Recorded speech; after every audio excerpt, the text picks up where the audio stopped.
കേംബ്രിഡ്ജിൽ ചെന്ന സമയത്ത് ആദ്യത്തെ കിട്ടിയ ജോലികളിലൊന്ന് ഈ കെയർ അസിസ്റ്റന്റ് പോലെയുള്ള ക്ലീനിങ് പോലുള്ള ജോലികളൊക്കെ ആയിരിക്കുമല്ലോ. അപ്പോൾ ജീവിതത്തിൽ എല്ലാ തരത്തിലും അനിശ്ചിതത്വങ്ങൾ നിലനിൽക്കുന്ന ഒരു സമയത്ത് എപ്പോഴെങ്കിലും അതേ നഗരത്തിന്റെ പ്രഥമ പൗരനാകുമെന്ന് ആലോചിച്ചിട്ടുണ്ട്? ഒരിക്കലുമില്ല. അത് ഞാൻ മേയറായി കഴിഞ്ഞപ്പോഴത്തേക്കും wife she's the first lady.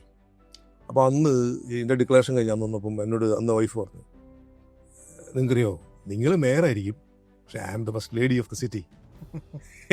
അത് ഒരിക്കലും അവളോ ഞാനോ മക്കളോ ആരും പ്രതീക്ഷ. കാരണം ഇതിൻ്റെ കാരണം അറിയോ, 1207 കേംബ്രിഡ്ജ് ഉണ്ടാകുന്നത്.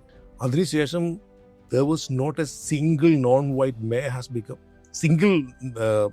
a single non-white has ever become the mayor of the city. അപ്പോൾ അത് നടക്കുമെന്നൊരു പ്രതീക്ഷ ഇവനെൻ്റെ മക്കൾക്ക് പോലും ഇല്ല. Despite them born and brought up there. അപ്പം എന്നെ സംബന്ധിച്ചോളം I was of the view, yes, I will make it. I want to make it.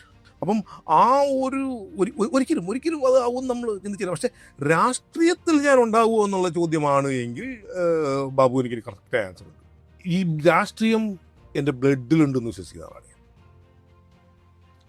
എൻ്റെ പേരൻസ്, ഗ്രാൻഡ് പേരൻസ് അവരൊക്കെ ഹൈലി പൊളിറ്റിക്കലായിരുന്നു. If they had the resources and the opportunity to study the way I study, they would have been successful as a politicians. അവർക്കൊന്നും അതിനുള്ള ഒരു കൂലിപ്പണിക്കാരാണ്, വലിയപ്പൻ കൂലിപ്പണിക്കാരൻ.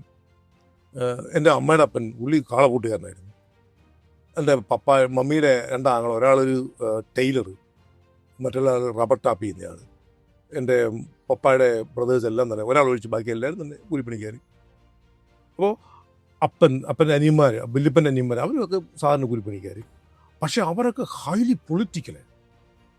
That was, I believe I inherited that from both families.